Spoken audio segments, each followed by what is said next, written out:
नमस्कार।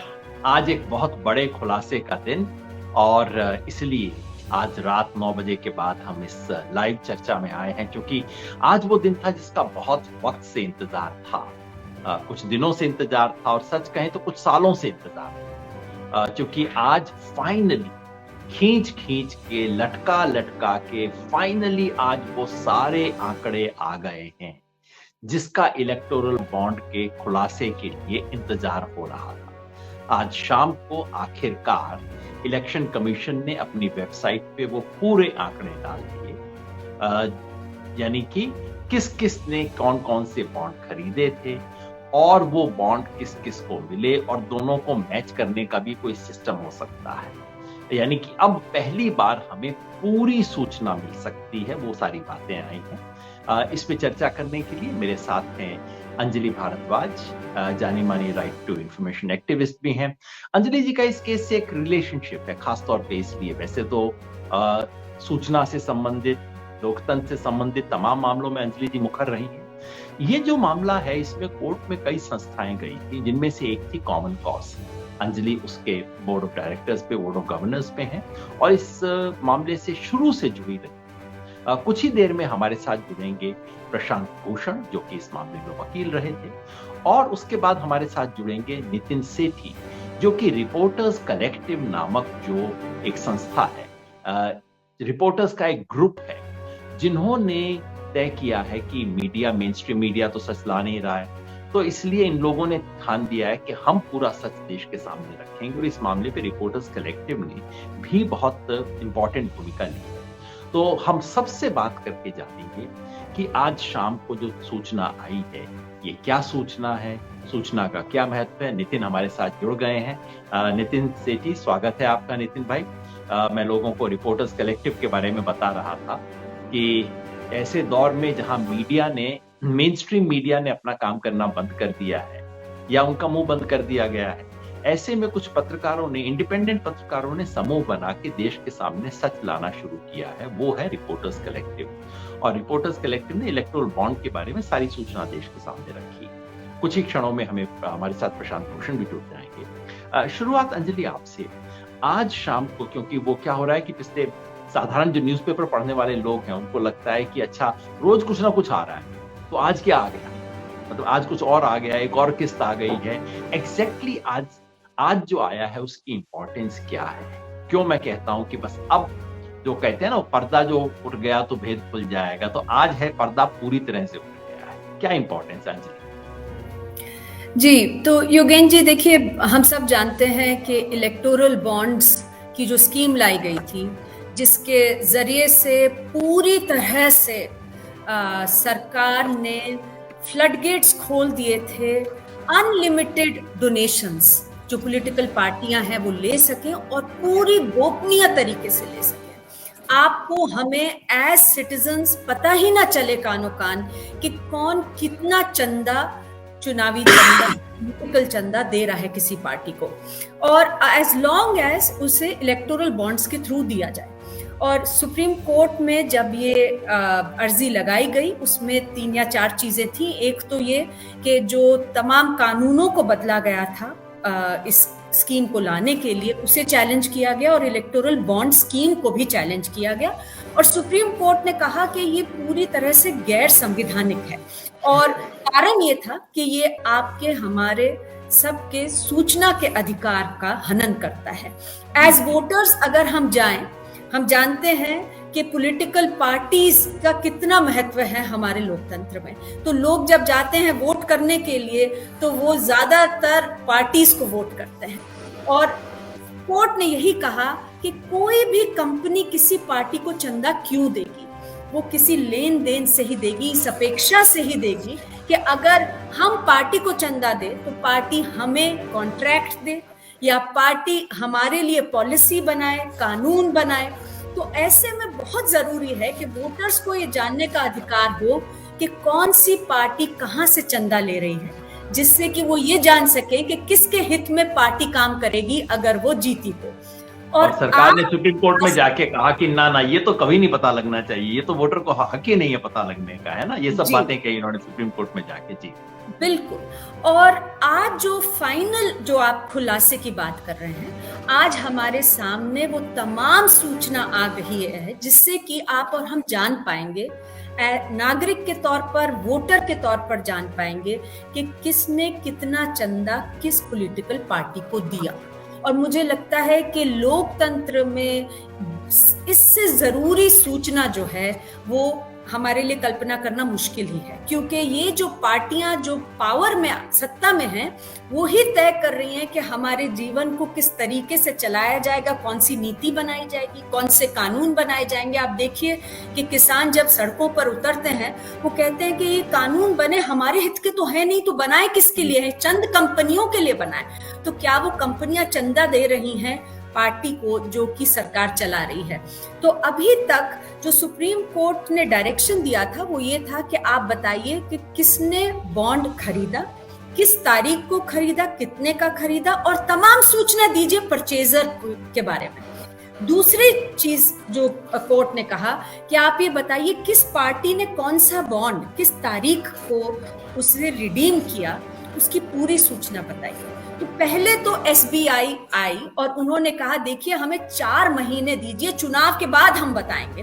तो आज सबसे बड़ा खुलासा जो हुआ है योगेंद्र जी, मैं आपने आज जो पूरा ये ऑर्गेनाइज करा है इस जरिए से कहना चाहती हूँ, हमें ये नजर आ रहा है कि कैसे हमारे देश का सबसे बड़ा बैंक किस तरीके से आज ये कहा जा सकता है कि उन पर पर्जरी का चार्ज भी लग सकता है, क्योंकि उन्होंने आकर ये कह दिया कि हम तो ये सूचना मैच ही नहीं कर सकते, दे ही नहीं सकते ये सूचना इतनी जल्दी। और क्योंकि सुप्रीम कोर्ट ने इतना कड़ा रवैया अपनाया और कहा आपको देना होगा, तो उन्होंने 2-2, 3-3 दिन में सारी सूचना हमारे साथ अब मुहैया करा दी है। तो मतलब 4 महीने किस चीज के लिए उन्हें चाहिए थे, किस दबाव में वो ये बात कह रहे थे, ये एक बड़ा सवाल है। और दूसरा, आज हमारे सामने इस देश के सुप्रीम कोर्ट में इस देश का सबसे बड़ा बैंक, सरकारी बैंक, राष्ट्रीय बैंक आके कैसे झूठ बोलता है। कम से कम ये तो पहला खुलासा हो ही गया कि 4 महीने नहीं चाहिए थी, 4 दिन का भी काम नहीं था, डंडा चलाया जाए तो 4 घंटे का काम था। ये बात आप पहले दिन से कह रहे थे। इस बीच हमारे साथ प्रशांत भूषण भी जुड़ गए हैं। तो प्रशांत जी, हमारे साथ नितिन भी हैं, अंजलि भी हैं। तो अभी तो अंजलि बता रही थी कि आज का दिन किस लिहाज से महत्वपूर्ण है, कि हमें फाइनली सारी चीजें मिली हैं। और इससे एक बात तो साबित हो गई है कि सुप्रीम कोर्ट में एसबीआई झूठ बोल रही थी, बिल्कुल सीधे सीधे, और इस पे बाद में तो कुछ होगा। अब दूसरा कदम लेके हम ये देख सकते हैं अंजलि जी की पिछले 2 घंटे में, क्योंकि अभी तक सारी सूचना का मिलान तो नहीं हुआ है, फिर भी मैं समझा दूं हुआ क्या है। इन्होंने 2 अलग अलग लिस्टें दी। एक लिस्ट ये है कि किस पार्टी ने किस तारीख, किस कंपनी ने, व्यक्ति ने, समूह ने किस तारीख को किस नंबर का बॉन्ड खरीदा, और दूसरी लिस्ट है कि किस नंबर का बॉन्ड किस पार्टी के खाते पे किस तारीख को जमा हुआ।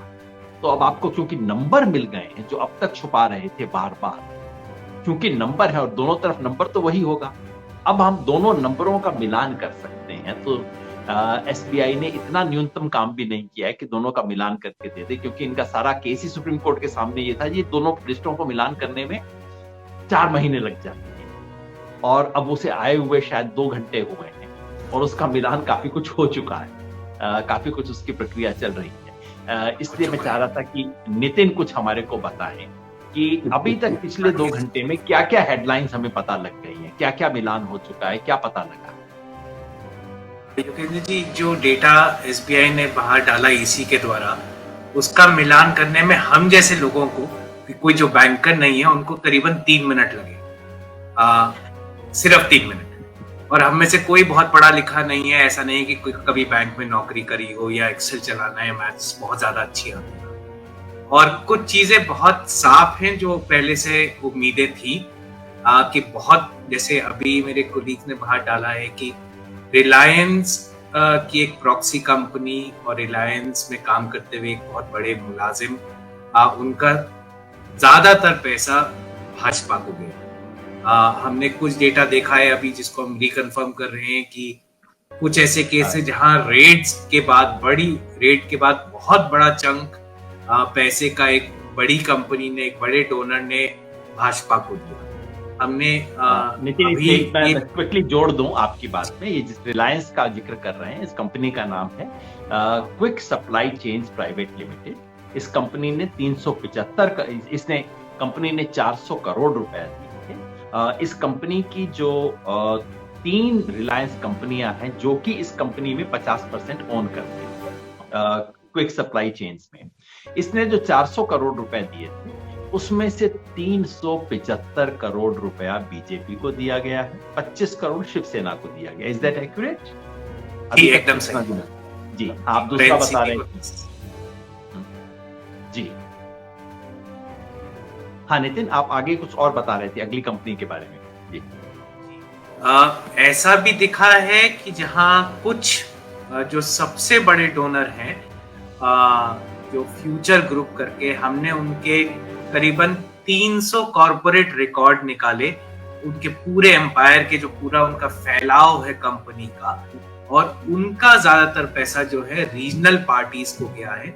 लेकिन हमने ये भी पाया कि 15,000 करोड़ का कहने वाली कंपनी क्लेम करती है, जनता को ये बताती है कि वो मुनाफा सिर्फ 8-9 करोड़ कमाती है और 1000 करोड़ वो पॉलिटिकल पार्टीज को दे जाती है। तो जो शक प्रशांत जी ने कोर्ट में रखे थे कि ये काला धन है, ये अननोन पैसा है, कंपनियों के नाम पे किसका सही में धन पार्टीज पे जा रहा है, उसका साफ एविडेंस बाहर आया है कि ये ऐसा कोई लॉटरी का धंधा नहीं है देश में जो बोले कि 15,000 करोड़ का धंधा किया और मुनाफा मेरा सिर्फ 8-9 करोड़ होता है।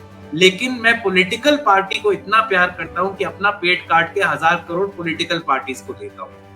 तो जी। और उसके बावजूद 300 कंपनियां अपनी बनवा लेता हूं जिसका किसी को खबर नहीं है, और वो अलग अलग देश के हिस्सों में रियल एस्टेट का धंधा करती है, जबकि मैं मुनाफा कुछ नहीं कमाता हूं। तो ऐसे अजीब इसमें किस्से भी निकले हैं जी। डेटा से। और एक और बड़ी कंपनी जो थी वो थी Hyderabad based Megha engineering and infrastructure limited, जिसने कुल मिला के ये, क्योंकि नंबर 2 पे ये थी, फ्यूचर्स का जो आपने जिक्र किया, फ्यूचर्स के बाद नंबर 2 पे यही थी मेघा, और उसके बारे में अभी तक जो सूचना मिली है, ये 2 कंपनियों का ग्रुप है, एक तो Megha engineering and infrastructure limited और दूसरी है western UP power transmission company limited. 2 इन दोनों ने मिला के 186 करोड़ रुपया ये जो MEIL है, इसने अब पता लगा है 584 करोड़ सीधा बीजेपी को दिया था, यानी कि उसका 60% डोनेशन जो था वो बीजेपी को दिया, और 195 करोड़ उसने भारतीय राष्ट्र समिति PRS को दिया, क्योंकि ये हैदराबाद बेस्ड कंपनी है। 85 करोड़ DMK को, और इसकी जो सब्सिडरी थी western UP power transmission limited, उसने 110 करोड़ रुपया कांग्रेस को दिया और 80 करोड़ बीजेपी को दिया। ये खुलासा हो रहा है। ये 2-3 बड़ी कंपनियां हैं। इसके अलावा और कोई बड़ा कंपनी के बारे में सूचना है अंजलि जी आपके पास, या नितिन भाई? क्योंकि अच्छा, एक जो केवेंटर्स जो कंपनी थी जिसके बारे में सूचना आ रही थी कि जिसके पास, ये भी एक और कंपनी थी जिसका मुनाफा था शायद 2 करोड़ से कम, और ये अपना कुछ 500 करोड़ से ज्यादा दे रही थी। Keventer food park infrastructure limited जो कंपनी है, इसके साथ MKJ एंटरप्राइजेस लिमिटेड है एंड मदन लाल लिमिटेड। इन तीनों फर्म्स ने, एक कलकत्ता में रजिस्टर्ड है, तीनों एक ही एड्रेस पे रजिस्टर्ड है, तो हम मान सकते हैं कि एक ही कंपनी है। तीनों का एक डायरेक्टर भी कॉमन में। इन्होंने 573 करोड़ रुपए दिए थे, जिसमें से 60% 346 करोड़ रुपया बीजेपी को मिला और 121 करोड़ रुपया कांग्रेस को मिला। ये सूचना अभी तक हमारी है। इस सूचना में थोड़ा बहुत फेरबदल हो सकता है, क्योंकि एक बॉन्ड का मिलान कर रहे हैं, उसको एड अप कर रहे हैं, तो थोड़ा बहुत इसके अंदर फिगर्स हल्के मोटे ऊपर नीचे होने की गुंजाइश है। मैं चाहता था प्रशांत जी, अभी तक जो सूचना हमें मिली और जो बेसिक, तो सबसे शुरुआत में तो मैं पहले अंजलि जी को दे चुका हूं और आपको भी बधाई। इस देश के लिए एक बहुत बड़ा काम आज हुआ है। पहली बार ये जो राजनीति के काले धंधे पे से पर्दा उठा, और पर्दा इसलिए उठा कि जो लोग काम कर रहे थे उन्हें लगता था कि पर्दा कभी उठेगा नहीं, तो धड़ल्ले से कर रहे थे और अचानक खुल गया और मतलब रंगे हाथ पकड़े गए। तो आज के डिस्क्लोजर पे और अब तक जो सूचना आई है इस पे आपकी टिप्पणी प्रशांत। नहीं, पहले तो खैर सुप्रीम कोर्ट को धन्यवाद देना चाहता हूँ कि उन्होंने ऐसे दौर में इतना बढ़िया और इतना जोरदार जजमेंट दिया जिसमें सिर्फ इलेक्टोरल बॉन्ड को ही नहीं गैर संवैधानिक करार देकर और उसके सारे जितने कानूनी प्रावधान थे जिसके जरिए लाया गया था सबको रद्द कर दिया। उसके अलावा जो कॉरपोरेट डोनेशंस पर जो लिमिट हटाई गई थी कि जैसे पहले थी कि आप अपनी annual profits, average annual profits का 7.5% से ज़्यादा नहीं दे सकते, वो हटा दिया था और उसको भी रद्द कर दिया। और अब ये देखा जा रहा है, ये जो खुलासे आ रहे हैं इस बॉन्ड्स के बारे में, कि बहुत सारी कंपनीज के तो मुनाफे थे ही नहीं, उन्होंने भी खूब सारा पैसा दे दिया। मतलब 7.5% तो छोड़िए, अपने प्रॉफिट से भी 20 गुना 50 गुना इलेक्टोरल बॉन्ड्स के जरिए दे दिया। वो पैसा कहाँ से आया उनके पास, वो एक अलग इशू है कि उनको किसने पैसा दिया, उनकी कोई होल्डिंग कंपनी थी, कोई किसी के बेनामी की तरह ऑपरेट कर रहे थे, क्या था। दूसरी बात, तीसरी बात, जो सबसे बड़ी बात जो सुप्रीम कोर्ट ने करी, वो इन बॉन्ड का खुलासा ऑर्डर कर दिया। और इस पर जैसे अंजलि ने बताया कि स्टेट बैंक ने कितना झूठ बोला। पहले तो आकर कह दिया, उनको 3 हफ्ते का टाइम दिया था ये सूचना देने के लिए, और एक्चुअली वो 5 मिनट में दे सकते थे, क्योंकि अब जो बात सामने आई है उससे क्लियर है कि उनके पास सारा डेटा इलेक्ट्रॉनिक फॉर्म में स्टोर्ड था और इसकी मैचिंग भी 5 मिनट में हो सकती थी। तो 5 मिनट में मैचिंग करके कि कौन से नंबर का बॉन्ड किसने खरीदा और वो किस पार्टी को दिया गया, 5 मिनट के अंदर, 3 हफ्ते तो छोड़ दीजिए, 5 मिनट के अंदर ये सूचना ये इलेक्शन कमीशन को दे सकते थे। 3 हफ्ते बाद इन्होंने एप्लीकेशन फाइल करी कि हमको 3.5 महीने और दिए जाएं, हमको 3.5 महीने लगेंगे ये मैच करने में, क्योंकि ये 22,000 बॉन्ड हैं, दो जगह लिस्ट में है और उनको मैच करने में हमको 3.5 महीना लगेगा। अब इन्होंने जो सूचना आज अपलोड करी है, जिसमें कि 2 जगह, एक जगह जिन्होंने खरीदा उनके डिटेल जिसमें नंबर भी है, और दूसरी जगह जिन पार्टियों ने एनकैश करे उनके उसमें भी नंबर है, और वो कह रहे थे कि मैच करने में हमको 3.5 महीने लगेंगे। अब ये मैच तो जैसे नितिन ने बताया 3 मिनट में कर लिया गया। जो भी आईटी के एक्सपर्ट्स हैं वो ये काम 3 मिनट में कर लेते हैं। तो इसीलिए मैं कह रहा हूं कि स्टेट बैंक ऑफ इंडिया ने झूठ बोला, उनसे झूठ बुलवाया गया और सरकार ने झूठ बुलवाया उनसे। तो कायदे से ये बहुत सीरियस मामला है जिस पर सुप्रीम कोर्ट को स्वयं संज्ञान लेना चाहिए, क्योंकि उन्होंने बिल्कुल झूठ बोला कि इसमें इनको 3.5 महीना लगेगा मैच करने में। 3 मिनट का काम था, ये सब इलेक्ट्रॉनिकली हो जाता है। तो एक तो ये बात। दूसरी बात, जो देखिए जो बड़ी बात, अब तो खैर सारी मैचिंग हो गई है, लोगों ने कर ली है, और अब कल तक हम लोगों को पता लग जाएगा, कल परसों तक, कि अच्छा किस कंपनी ने किस दबाव में, किस लोभ में किस पार्टी को पैसा दिया। क्योंकि देखिए इसमें ज्यादातर ये बात आ रही है, सारे इलेक्टोरल बॉन्ड्स घूस के तौर पर नहीं दिए गए, कुछ तो एक्चुअली जैसे डोनेशंस के तौर पर भी दिए गए हैं, लेकिन मेजॉरिटी जो हैं वो किसी ना किसी तरह की घूस के तौर पर दिए गए हैं। और घूस कई तरह की थी। इसमें घूस थी कि आपने बॉन्ड दिया और आपको कॉन्ट्रैक्ट मिल गया, जैसे मेगा इंजीनियरिंग को मिला, उन्होंने 140 करोड़ के बॉन्ड खरीदे अप्रैल 2023 में, और मई ठीक 1 महीने बाद उनको 14,000 करोड़ का ठेका भाजपा सरकार जो महाराष्ट्र की है उनसे मिल गया। कुछ बॉन्ड दिए गए पॉलिसी बदलवाने के लिए, ग्रासिम इंडस्ट्रीज ने कुछ बॉन्ड खरीद के दिए, जाहिर है भाजपा को ही दिए होंगे, अब ये तो निकल आएगा। और उसमें इंपोर्ट पॉलिसी उनके फेवर में बदली गई। फिर कुछ बॉन्ड दिए enforcement directorate CBI income tax की रेड के आसपास, जो कि अब एक हिंदू ने एक पूरा टेबल पब्लिश किया था, चार्ट पब्लिश किया था। अब उसका मिलान हो जाएगा कि भाई किस दिन ये बॉन्ड दिए गए, किस पार्टी को दिए गए, कब रेड हुई इनकम टैक्स, ईडी, आईटी वगैरह की, और उसके बाद ये बॉन्ड दे दिए गए, और उसके बाद सब मामला ठंडे बस्ते में चला गया। तो ये तो जिसको कहते हैं वसूली चल रही थी एनफोर्समेंट डायरेक्टरेट, इनकम टैक्स और सीबीआई को यूज करके।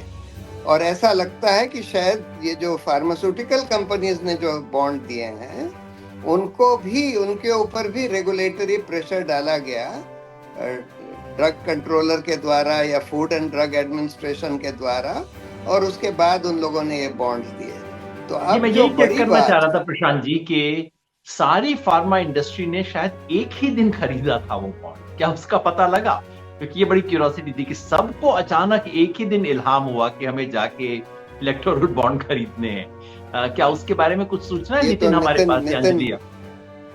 नितिन आपके पास कोई सूचना है कि, और वो ग्रासिम का जिक्र किया प्रशांत जी ने, ग्रासिम के बारे में कोई सूचना है कि उसने फार्मा कंपनीज में देख रहा हूँ मेरे रिकॉर्ड पे, सबका ज्यादातर पैसा भाजपा को गया है। और ग्रासिम जिसका प्रशांत जी जिक्र कर रहे थे, ग्रासिम इंडस्ट्री, मैं आपको देख के बताता हूँ। जी बताइएगा। हाँ प्रशांत जी आप कुछ कह रहे थे, आप जारी रहे। मेरे को लगा कि कंफर्म कर लें इस बात को हम। जी नहीं, हम तो बस यही कह रहे थे कि देखिए अब ये करीब करीब क्लियर होता जा रहा है, और अब एकदम क्लियर हो जाएगा कि भाई किस पार्टी को ये पैसे दिए गए, कब दिए गए, कब इनके ऊपर ईडी का एक्शन हुआ, या कब इनको कॉन्ट्रैक्ट दिया गया, या कब इंपोर्ट पॉलिसी बदली गई, या कब उनको फायदा पहुंचाया गया। तो अब ये बहुत बहुत बड़ी बात है, क्योंकि देखिए 2G और कोलगेट में सुप्रीम कोर्ट ने कोर्ट मॉनिटर्ड इन्वेस्टिगेशन ऑर्डर किया था, सिर्फ जब ये 2G लाइसेंसेस या कोल के लीजेस कैंसिल करे थे कि भाई आर्बिट्रेरली दिए गए, तो उन्होंने बोला कि भाई इसका इन्वेस्टिगेशन होना चाहिए। उस समय मनी ट्रेल नहीं थी, तब भी इन्वेस्टिगेशन ऑर्डर किया, कोर्ट मॉनिटर्ड इन्वेस्टिगेशन। यहाँ तो पूरी मनी ट्रेल है कि भाई आपने, और यहाँ तो बिल्कुल वसूली का धंधा चल रहा था कि आप इन एजेंसीज को या रेगुलेटर्स को इस्तेमाल कर रहे हैं वसूली करने के लिए। तो ये तो बहुत ही सीरियस चीज है। ये ठीक है कि कई कुछ ऑपोजिशन पार्टीज ने भी कुछ फायदे इन कंपनियों को पहुंचाए होंगे, जिनको, जहां उनकी स्टेट गवर्नमेंट्स थी, जहां उनकी भी जांच होनी चाहिए। उन्होंने गलत काम किया, उनकी भी जांच होनी चाहिए, सबकी होनी चाहिए। बिल्कुल बिल्कुल बिल्कुल बिल्कुल। तो ग्रासिम का 70%, सॉरी माफ कीजिएगा प्रशांत जी, हाँ, मैं सिर्फ बता रहा था कि ग्रासिम का 70% पैसा भाजपा को गया है। देखिए वही तो, जो शक था वो सब शक सही साबित होता जा रहा है एक एक करके, है ना। अगर नितिन आपके पास और कोई भी मेजर डोनर्स की सूचना हो, क्योंकि मैं चाहता हूं, प्रशांत जी का लिमिटेड टाइम हमारे पास है, तो मैं आप वो बता दें, फिर मैं उनका कमेंट उस पे लेना चाहता हूं, और किसी भी मेजर डोनर्स के बारे में इंफॉर्मेशन। डोनर्स का तो अमूमन बड़े आपने गिनवा दिए, लेकिन मैं ये बताना चाहूंगा, हम लोग देख रहे थे कि बहुत सारी शेल कंपनीज निकली हैं जी। और अगेन ऐसी कंपनी है जो 1 साल पहले बनी, जिसने कुछ धंधा नहीं किया, वो भी करोड़ों दे गई। ऐसी है जिसने 8 साल जिंदा रही, 1 रुपए का काम नहीं किया, वो भी पैसा दे गई। तो ऐसी अजीब बहुत, और ये अगेन शुरुआत से नीली जी, प्रशांत जी इस बारे में बात करते थे कि जो कानून में बदलाव हुए थे कि 7.5% पहले बोला जाता था 3 साल के मुनाफे का औसत आप सिर्फ दे सकते हैं। अगर हम वो अनुमान लगा रहे थे कि अगर वो अभी भी सिर्फ 7.5% ये कंपनियां दे पाती, तो करीबन अभी अगर मैं अर्ली एस्टिमेट्स बोल रहा हूँ कि 400 करोड़ से ज्यादा डोनेट ना कर पाती है सारी पार्टीज। ये हालात है, और इन्होंने अभी 16,000 करोड़ दे दिए। और ये शेल कंपनियों ने किस पार्टी को दी है? क्योंकि कुछ मेजर शेल कंपनीज थी, इसके बारे में कुछ पता लगे तो बताइएगा। हाँ, क्योंकि देखिए अभी थोड़ा शायद सूचना जल्दी आ होगा रही मेरे है। को इस पे टिप्पणी करना, लेकिन छोटी शेल कंपनीज हमने देखा है वो रीजनल पार्टीज को भी हैं और बीजेपी को भी कई हैं। लेकिन मैं उस पे पूरी पिक्चर अभी मेरे साफ नहीं है, तो मैं उस पे टिप्पणी नहीं करना चाहूंगा इस समय। मैं उम्मीद कर रहा हूं कि कल आप लोग प्रेस कॉन्फ्रेंस करेंगे और पूरी तस्वीर देश के सामने रखेंगे इसके बारे में, क्योंकि पूरा देश आज इस बात को देख रहा है। तो बिल्कुल पहली टिप्पणी है। और मैं ये भी बता दूं कि देखिए, जो नितिन कह रहे हैं कि समय लगेगा, उसकी वजह ये है कि जो काम इलेक्शन कमीशन को या एसबीआई को करना चाहिए था वो उन्होंने नहीं किया। उन्होंने पूरा का पूरा पहाड़ इनको पकड़ा दिया कि जाओ अब तुम इसमें संजीवनी बूटी ढूंढ लो, हम तो पूरी इंफॉर्मेशन पकड़ा देते हैं इकट्ठा। जो काम होना चाहिए था, जो काम एसबीआई को करना चाहिए था, वो ये कि जब उसके पास 2 लिस्ट हैं, जो काम नितिन आज कर रहे हैं शाम के 6 बजे 7 बजे हमारे दूसरे साथी कर रहे हैं, ये काम एसबीआई ने पिछले 3 हफ्ते से क्यों नहीं किया? जोड़ के बताते। इस वक्त उन्होंने क्या किया है, एक इलेक्टोरल बॉन्ड की, कोई 10 लाख का है उसकी, कोई 1 करोड़ का है उसकी, अलग अलग डिस्क्रीट सूचना पकड़ा दी है, इधर भी और उधर भी। और अब दोनों हाथों का तुम मिलान करते रहो, इसलिए इनको थोड़ा सा समय लग रहा है उसको पूरी जांच करने में। कायदे से योगेन जी वो भी मैचिंग करने में नितिन ने बताया 3 मिनट का काम था। जी मैचिंग करना, आप 22,000 एक तरफ दे दीजिए, 22,000 दूसरी तरफ दे दीजिए, वो तो इलेक्ट्रॉनिकली मैच करा जा सकता है कंप्यूटर प्रोग्राम के द्वारा। 3 मिनट का काम था। कोई भी, अरे ये अंजलि का ही एक केस है जो migrant labour right to food वाला, जिसमें इन्होंने बोला, सरकार से बोला गया कि तुम माइग्रेंट लेबर जो 28 करोड़ रजिस्टर्ड हुए हैं, उनमें से कितनों के पास राशन कार्ड है या नहीं है ये बताओ। तो सरकार ने कुछ ही दिन में बोल दिया कि हमने पूरे 80 करोड़ जितने लोगों के पास राशन कार्ड हैं, और दूसरी तरफ 28 करोड़ माइग्रेंट लेबर जो रजिस्टर्ड हैं, दोनों के पास क्योंकि आधार नंबर हैं हमारे पास, दोनों के, राशन कार्ड वालों के भी और माइग्रेंट लेबर के भी, उसको हमने मैच कर दिया। यानी 80 करोड़ और 28 करोड़ में आपने मैच कर दिया, और उसमें से निकल कर आया कि 8 करोड़ के पास राशन कार्ड नहीं है। ये कितनी देर का काम था? ये कह रहे हैं कि 22,000 की मैचिंग करने में हमको 3.5 महीने लगने थे। यहाँ तो हम 80 करोड़ और 28 करोड़ उन्होंने कुछ ही दिन में कर दे दिया। वो कंप्यूटर से 2 मिनट में हो जाता है। तो इसलिए ये कोई, इसमें कोई रॉकेट साइंस नहीं थी। ये तो जानबूझकर छुपाने के लिए उनसे झूठ बुलवाया गया। तो प्रशांत जी, आपको रिलीज करने से पहले 2 कानूनी सवाल में आपसे, नितिन मैं आपसे आज्ञा ले सकता हूँ, क्योंकि मुझे अपने कोलीग्स के साथ बैठ के थोड़ा रात काम करूंगा, तो कल जरूर। तो आप जाने से पहले एक टिप्पणी जरूर करके जाइए। एक तो ये कि कल क्या उम्मीद करें, कल आफ्टरनून तक पूरा जो ना सिर्फ मैचिंग तो आपने कर ही ली है, लेकिन जो असली मैचिंग है वो ये कि किसको क्या फायदा, किसने किस पार्टी को कितना पैसा दिया और उस पे कब छापा पड़ा था या उसको क्या ठेका मिला इत्यादि, इन सब की जो मैचिंग करनी है, जो हमारे वाली मैचिंग, वो करके कल देश के सामने पूरी तस्वीर हम रखेंगे आराम से। आपको रिपोर्टर्स कलेक्टिव को बहुत बहुत शुक्रिया भाई, आप लोगों ने बहुत शानदार काम बहुत किया बड़ा काम आप लोगों ने किया है। आपकी पूरी टीम ने बहुत ही शानदार काम किया है। और मैं ये भी कहना चाहूंगी योगेन जी, नितिन के जाने से पहले, क्योंकि आपने सब व्यूअर्स को बताया था, तो जो आरटीआई से सारी सूचनाएं during the course of the 7-8 years सामने आई, वो जब बड़े बड़े अखबार घबरा रहे थे, तो रिपोर्टर्स कलेक्टिव और नितिन ने वो सारी सूचनाएं लोगों तक पहुंचाई कि किस तरीके से बॉन्ड्स को बनाया गया था, क्या प्रक्रिया रही और कैसे उसमें गोपनीय तरीके से उस पे काम हुआ था। तो सारी बारीकियां इन्होंने रखी, और अब ऑफ कोर्स कल हम और सुनेंगे डिटेल्स बाहर आते हुए। शुक्रिया नितिन भाई, और बहुत बहुत शुक्रिया आपको और आपको सब साथियों को सलाम मेरी तरफ से, सबकी तरफ। थैंक यू योगेन जी। प्रशांत जी, 2 आपसे टेक्निकल लीगल सवाल और फिर आपको भी रिलीज कर देंगे। पहली बात, एसबीआई सुप्रीम कोर्ट में झूठ बोल रहा है। आपके खिलाफ, किसके खिलाफ क्या कार्रवाई होनी चाहिए? नंबर 2, ये पता जब लग जाए कि भाई किसी कंपनी ने इतना करोड़ रुपया दिया और उसके, जैसा आपने बताया, 1 हफ्ते में उसको ठेका मिल गया, किसी के फेवर में पॉलिसी चेंज कर दी गई। अब ये काम अगर कोई मंत्री करता है, नेता करता है, तो वो जेल में होता है। आम आदमी पार्टी के खिलाफ यही तो आरोप है। वो आरोप सिद्ध नहीं हुआ है, उसमें ये मनी ट्रेल नहीं है, जो इस केस में तो मनी ट्रेल मिल गया, सब कुछ मिल गया। वो आरोप है जिसमें सत्येंद्र जैन जेल में है, जिसमें संजय सिंह जेल में है, जिसमें अरविंद केजरीवाल पे छापा लगा है। तो इन लोगों अब पे जेल में है वो, सब कुछ है। he has been अच्छा, arrested, योगेन जी। ओ अच्छा, मुझे पता नहीं था इसकी सूचना। मुझे लगा कि ये भी एक डाइवर्शनरी टैक्टिक्स है कि खबर को दबा दिया जाए। तो अब अरविंद केजरीवाल जेल में है, जबकि इसका मनी ट्रेल अभी मिला नहीं है, और यहां तो मनी ट्रेल है। तो इनके बारे में क्या करना चाहिए? क्या सुप्रीम कोर्ट केवल इतने से संतुष्टि कर लेगा कि भाई हमने देखिए, हमने तो सारा डेटा निकलवा दिया? अब डेटा से जो निकला है उस पे क्या होना चाहिए? पूरी राय आप कल देंगे, लेकिन आपकी पहली राय इसमें क्या है? अगर ये सिद्ध हो जाता है कि भाई इन्होंने पैसा दिया, इनके फेवर में पॉलिसी बदली गई, इन पे छापा पड़ा था, पैसा दिया, छापा बंद हो गया, केस को सेटल कर दिया गया, या इनको ठेका दे दिया गया, ये सब चीजें जो साबित हो जाती हैं, तो फिर क्या होगा?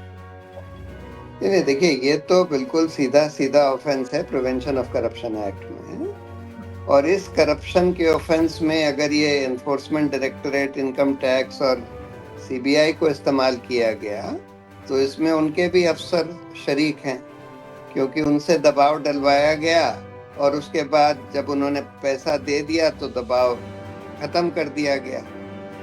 तो इसमें देखिए 3 पार्टीज इन्वॉल्व हो सकती हैं, 2 या 3 पार्टीज।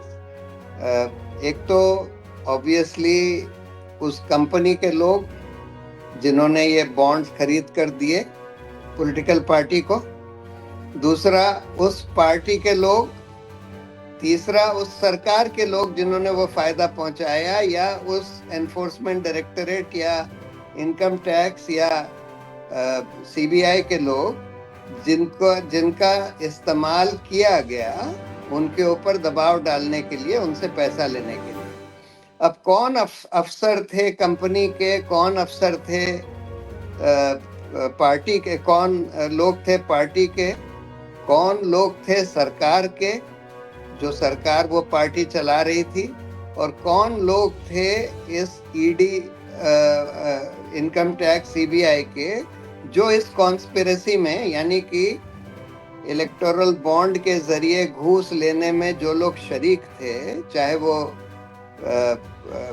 वो कॉन्ट्रैक्ट देने की वजह से हो, चाहे वो पॉलिसी बदलने की वजह से हो, चाहे वो सीबीआई, आईटी, ईडी के एक्शन की वजह से हो, पर कौन लोग इसमें शरीक थे, इसकी तो पूरी तहकीकात होनी चाहिए। ये तो इस देश का, इंडिपेंडेंट इंडिया का सबसे बड़ा करप्शन स्कैम है, इसकी जांच तो होनी चाहिए। सवाल ये, जांच करेगा कौन? हाँ, मैं यही पूछने वाला था। तो सीबीआई और ईडी के खिलाफ जांच कौन करेगा? वही तो इसीलिए इसी तरह के केसेस में एक स्पेशल इन्वेस्टिगेटिव टीम बनाई जाती है। जब सीबीआई के जो पूर्व डायरेक्टर थे रंजीत सिन्हा, उनका जो एंट्री, उनके घर का एंट्री रजिस्टर मिला, जिसमें पता लगा कि जिनको सीबीआई इन्वेस्टिगेट कर रही थी, रिलायंस को और ये दूसरी कंपनियों को, वही लोग उनके घर आकर मिल रहे थे उसी समय जब इन्वेस्टिगेशन चल रहे थे। तब सुप्रीम कोर्ट ने एक एसआईटी ऑर्डर करी, स्पेशल इन्वेस्टिगेटिंग टीम, जो कि इन सीबीआई के जो पूर्व डायरेक्टर थे रंजीत सिन्हा, उनका इन्वॉल्वमेंट और इन कंपनियों के इन्वॉल्वमेंट की तहकीकात करे। लेकिन उससे पहले ही उनकी डेथ हो गई। जब तक वो इन्वेस्टिगेशन पूरा होता, रंजीत सिन्हा की डेथ हो गई। लेकिन हम ये कह रहे हैं कि ऐसे ही केसेस के लिए स्पेशल इन्वेस्टिगेटिव टीम होती है, होनी चाहिए, जो सुप्रीम कोर्ट के निगरानी में काम करे। तो इसका मतलब है अभी तो शुरुआत हुई है, पर्दा उठा है, सच सामने आया है, और अब इस सच को पकड़ते हुए जो आपने कहा कि इंडिपेंडेंट इंडिया का सबसे बड़ा corruption scam, political corruption scam हमारी आंख के सामने खुल रहा है। और ऐसे में इस बात को अपने लॉजिकल एंड तक ले जाने के लिए जरूरी है कि सुप्रीम कोर्ट खुद इन्वेस्टिगेशन करवाए और इन लोगों पे, जो भी हो, जिस भी पार्टी के हो, जिस भी पार्टी के हों, जिस भी एजेंसी के हों, जिस भी सरकार के हों, इन सब पर कार्रवाई हो ताकि पूरा सच देश के सामने आ सके। बिल्कुल। शुक्रिया प्रशांत जी, आपको एक मीटिंग के अंदर से हमने घसीट के यहाँ बुलाया था, बहुत बहुत शुक्रिया, आप रहे। और मैं उम्मीद कर रहा हूँ कि कल आप भी प्रेस कॉन्फ्रेंस, जिसके बारे में सुना है मैंने, प्रेस कॉन्फ्रेंस में आप सब लोग रहेंगे और पूरे देश के सामने इसका पूरा सच रखेंगे। अंजलि जी, बस प्रशांत जी को हम रिलीज कर देते हैं, लेकिन मैं चाहता हूं कि अमृता जो हमें पीछे से सहयोग देती रही है, हमारी सहयोगी अमृता, उनसे पूछ लें कि और कुछ एक्स्ट्रा इंफॉर्मेशन अमृता आपके पास है। अमृता भी जागृत नागरिक संगठन की तरफ से हैं। जी अमृता, नहीं, जो क्या क्या इंफॉर्मेशन आई है? 4 बड़े नाम तो हमने ले लिए, और एक्चुअली फार्मा कंपनीज का पता लगा कुछ, ये जिन्होंने सबने एक दिन दिया था, और ये जो 6-7 बड़ी कंपनियां जिनका पूरा छापा और ये एकदम लिंक था, जी, के बारे में कोई सूचना है? जी, तो एक्चुअली मेरे ख्याल से एक दिन का नहीं था शायद फार्मा कंपनीज का, लेकिन टैंडम में दिख रहा है कि 3-4 दिन के अंदर अंदर। तो अब उसमें सबसे मतलब आज कुछ लोगों ने मैसेज किया कि भाई इस सब डेटा से हमें क्या फर्क पड़ता है। मुझे लगता है वो भी लिंक समझना बहुत जरूरी है, क्योंकि आप सोचिए कि आप जो दवाई खा रहे हैं, आपको बुखार है, खांसी है, आप एक दवाई खा रहे हैं और आप एक भरोसे के साथ दवाई खा रहे हैं कि ये तो इसकी पूरी चेकिंग हो चुकी है, इसकी लाइसेंसिंग जो सरकार ने दी है वो एकदम ठीक तरीके से दी है। अब अगर ये पता चल रहा है, क्योंकि 7 फार्मा कंपनीज का तो पता चल गया कि उनके ड्रग्स स्पूरियस पाए गए थे और उन्होंने इलेक्टोरल बॉन्ड से पैसा दिया, लेकिन अब ये जांच का मामला है कि क्या पैसा देने के बाद क्या वो ड्रग अप्रूव किया गया। एक वो हो सकता है ट्रेल। दूसरा ट्रेल ये हो सकता है कि पैसे देने के बाद जांच रोक दी गई और कंपनी को ब्लैकलिस्ट नहीं किया गया। तो ये बहुत लोगों के मतलब रोजमर्रा की जिंदगी पे इसका एक प्रभाव पड़ता है। तो बहुत लोग आज सोशल मीडिया पे बोल रहे थे कि अरे अब तो डेटा आ गया, अब इससे क्या। मुझे लगता है बहुत जरूरी है ये खेल समझना, क्योंकि हम अपने मुंह में क्या डाल रहे हैं, कौन सा खाना खा रहे हैं, कौन सी दवाई खा रहे हैं, हमारे पर्यावरण के साथ क्या हो रहा है, क्योंकि बहुत माइनिंग के भी डेटा निकल के आए।